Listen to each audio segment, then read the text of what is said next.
Fashionable बहू, संस्कारी ननद। शोभा के इकलौते बेटे साहिल ने एक फैशनेबल लड़की विभा से लव मैरिज कर ली और उसे अपने घर ले आया। उसकी माँ ने दोनों को देखा तो बोलने लगी, अरे साहिल, ये किस नाटक वाले को ले आया तू? और इसने ये इतने छोटे कपड़े क्यों पहन रखे हैं? माँ, ये नाटक वाले नहीं, आपकी बहू है। मैंने इससे शादी कर ली है। विभा, माँ के पैर छुओ। कम ऑन साहिल, मैं किसी के पैर नहीं छू सकती। विभा, ये हमारा कल्चर है, घर के बड़ों के पैर छूते हैं। ओके साहिल। विभा जैसे ही शोभा के पैर छूने के लिए झुकी तो शोभा ने उसे डांटते हुए कहा, चल हट यहाँ से, दूर हो जा मेरी नजरों से। न जाने कहाँ से इसे उठा लाया है। तेरे लिए लड़कियों की कमी थी क्या, जो ऐसी लड़की को ले आया? हमारे घर के संस्कारों के बारे में तो सोच लेता, लोग क्या कहेंगे? माँ, आप भी कैसे पुराने जमाने की बात कर रही हो? आप कपड़ों और भाषा से किसी के संस्कारों को जज नहीं कर सकती। साहिल ने अपनी माँ को समझाने की बहुत कोशिश की, लेकिन वो कहाँ कुछ मानने वाली थी। शोभा अपनी बहू के कपड़ों और स्टाइल की वजह से हमेशा उसके कैरेक्टर पर टिप्पणी करती रहती। एक दिन विभा अपनी सास के लिए चाय बनाकर लाई। गुड मॉर्निंग मॉम, ये आपकी टी। ऐ छोरी, तुझमें संस्कार नाम की चीज है या नहीं? गुड मॉर्निंग ना बोला कर मुझे। हमारे यहाँ बहुएं पैर छूती हैं। तूने ये कैसे कपड़े पहने? देख जरा मेरी बेटी रानी को, सीधे साधे कपड़े पहनती है वो। मॉम, आपकी बेटी को फैशन की बिल्कुल भी नॉलेज नहीं है। उसी तो आप तंबू भी दे देंगे ना तो वो तंबू भी पहन लेंगी। देखो माँ, भाभी कैसे मेरा मजाक उड़ा रही हैं। रानी, मैं तुम्हारा मजाक नहीं उड़ा रही, मगर जरा देखो खुद को, कैसी लग रही हो। तुम्हें फैशन का बिल्कुल भी सेंस नहीं है। कुछ तो लड़कियों वाली हरकतें किया करो। चलो कोई बात नहीं, मैं आ गई हूँ ना, सब सिखा दूंगी। इतना कहकर विभा वहां से चली जाती है और रानी सोचने लगती है, भाभी आपने मेरा मजाक उड़ाकर अच्छा नहीं किया। अब देखो मैं कैसे आपको इस घर से बाहर निकालती हूँ। अब रानी हर समय अपनी भाभी की कमियां ढूंढने में लगी रहती। रानी की माँ तो विभा से नफरत करती ही थी, लेकिन घर से निकालने के लिए जरूरी था कि साहिल भी विभा से नफरत करे। एक दिन घर में पूजा हो रही थी। घर के सभी सदस्य पूजा में शामिल हुए, लेकिन विभा नहीं हुई। जब पूजा खत्म हुई तो रानी ने कहा, भैया माना कि भाभी फैशनेबल है, लेकिन इसका मतलब ये तो नहीं कि वो भगवान में बिल्कुल आस्था ना रखे। उन्हें पूजा में तो आना चाहिए था ना। हाँ बेटा, तूने अपनी मर्जी से शादी तो कर ली, अब अपनी मॉडल बहू को घर के तौर तरीके तो सिखा दे। अपनी बहन और माँ की बात सुनकर साहिल विभा के पास गया और उससे कहने लगा, विभा, आज घर में पूजा थी, तुम क्यों नहीं आई पूजा में? पता है लोग कितनी बातें बना रहे थे। माय डियर हस्बैंड, इतना गुस्सा क्यों हो रहे हो? जरूरी नहीं कि भगवान को खुश करने के लिए पूजा में शामिल होना पड़े। जब भगवान को दिल से याद कर लो ना तो बस उसी समय होगी उनकी पूजा। विभा, तुम शब्दों के जाल में मुझे मत फंसा। मैं जानता हूं तुम इन सब चीजों को नहीं मानती, लेकिन तुम माँ की खुशी के लिए ही चली जाती। कम ऑन डार्लिंग, तुम तो छोटी सी बात को खींच रहे हो। मुझे पूजा में जाने से कोई प्रॉब्लम नहीं थी। मुझे किसी ने बताया ही नहीं पूजा के बारे में। अगर माँ या रानी बता देती तो मैं चली जाती। इसी तरह दोनों में काफी देर तक बहस चलती रही। अब विभा की ननद और सास किसी न किसी बात पर दोनों का झगड़ा करवाती रहती। जो भी शोभा के घर आता तो वो उसके सामने अपनी बेटी और बहू की तुलना करती। एक दिन उनके घर पर उनकी पड़ोसन आई। शोभा बहन, कैसी हो? कहाँ है आपकी फिरंगी बहू?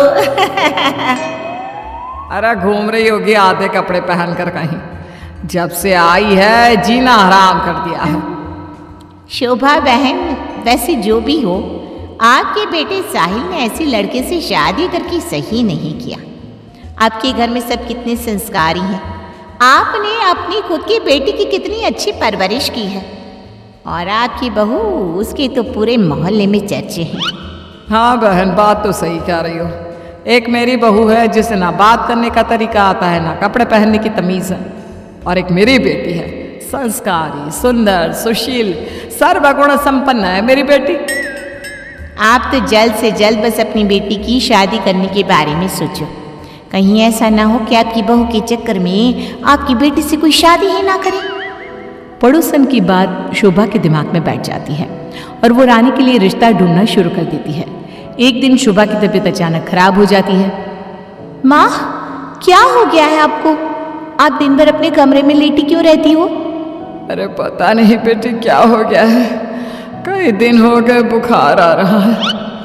माँ, आपको डॉक्टर के पास जाना चाहिए, ऐसे तो आपकी हेल्थ खराब होती जाएगी। ओ अंग्रेजन, अपनी अंग्रेजी अपने पास रख। माँ किसी डॉक्टर के पास नहीं जाएगी।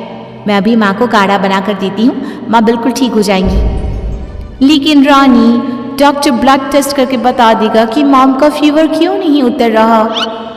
इसी तरह कई दिन हो गए। शोभा का बुखार उतरने का नाम नहीं ले रहा था और रानी उन्हें डॉक्टर के पास जाने नहीं दे रही थी।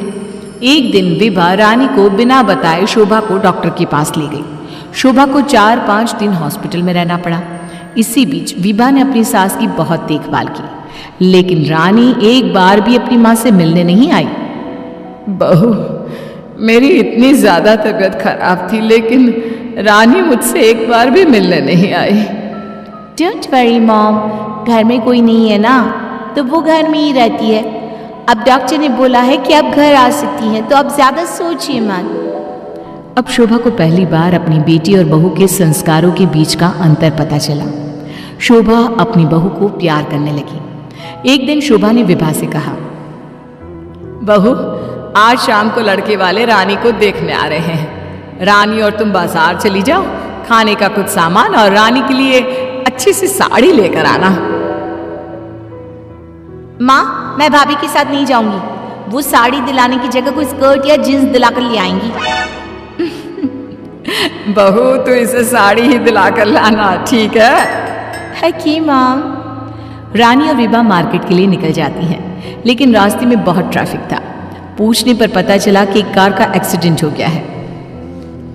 विभा और रानी ने कार के पास जाकर देखा तो एक लड़का बहुत बुरी तरह से जख्मी पड़ा था। कोई उसकी मदद नहीं कर रहा था। लोग खड़े होकर बस तमाशा देख रहे थे। विभा ने उस लड़की की मदद करना चाहा तो रानी ने उसे रोकते हुए कहा, भाभी, ये क्या कर रही हो? जब कोई इसकी मदद नहीं कर रहा तो हम क्यों करें? रानी, ये क्या बोल रही हो तुम? अगर हमने इसकी हेल्प नहीं करी तो ये मर सकता है। लेकिन भाभी, पुलिस का झंझट कौन संभालेगा? पुलिस उल्टा हमसे ही सवाल जवाब करेगी। वो सब बाद में देखेंगे, पहले इसे हॉस्पिटल पहुंचाते हैं। विभा और रानी उस लड़के की जान बचा लेती हैं और उन्हें घर आने में देर हो जाती है। शोभा उनसे पूछती है, तुम दोनों को इतनी देर क्यों हो गई आने में? देखो शाम होने वाली है, लड़के वाले किसी भी समय आते होंगे। माँ, आपकी लाडली बहू की वजह से देर हो गई। मुझे आज पता चला भाभी को समाज सेवा का शौक भी है। रानी ने पूरी बात अपनी माँ को बता दी। शोभा ने बहू को डांटने की जगह उसकी तारीफ की। वो तीनों बात कर ही रहे थे, तभी साहिल वहां आकर कहता है, माँ, जो लड़का रानी को देखने आने वाला था उसका एक्सीडेंट हो गया है। क्या? ये तो बहुत बुरा हुआ। ठीक तो है ना वो? हमें जल्दी उसे देखने जाना चाहिए। माँ, वो ठीक है, उसके घर वाले बता रहे थे कि 2 लड़कियों ने उसे हॉस्पिटल पहुंचाया है। अगर वो उसे वक्त पर हॉस्पिटल ना लेकर जाते तो उसका बचना मुश्किल था। 2 लड़कियों ने? डार्लिंग, हमने भी आज एक लड़की का हॉस्पिटल पहुंचाया था। कहीं ये लड़का वही तो नहीं जो रानी से मिलने आ रहा था? सभी हॉस्पिटल पहुंचे तो ये लड़का वही निकला जिसकी जान विभा और रानी ने बचाई थी। सब ने दोनों की बहुत तारीफ की। रानी ने अपनी भाभी से माफी मांगते हुए कहा, भाभी, मुझे माफ कर दो। मैंने हमेशा आपको गलत समझा।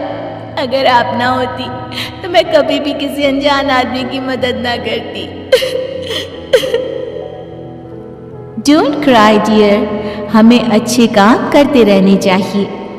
साहिल दोनों की बात सुनकर कहता है, देखा रानी, मैं कहता था ना, संस्कार चरित्र में दिखाई देते हैं, कपड़ों और भाषा में नहीं। इसीलिए कभी किसी के कपड़े देखकर उसका कैरेक्टर सर्टिफिकेट नहीं बनाना चाहिए।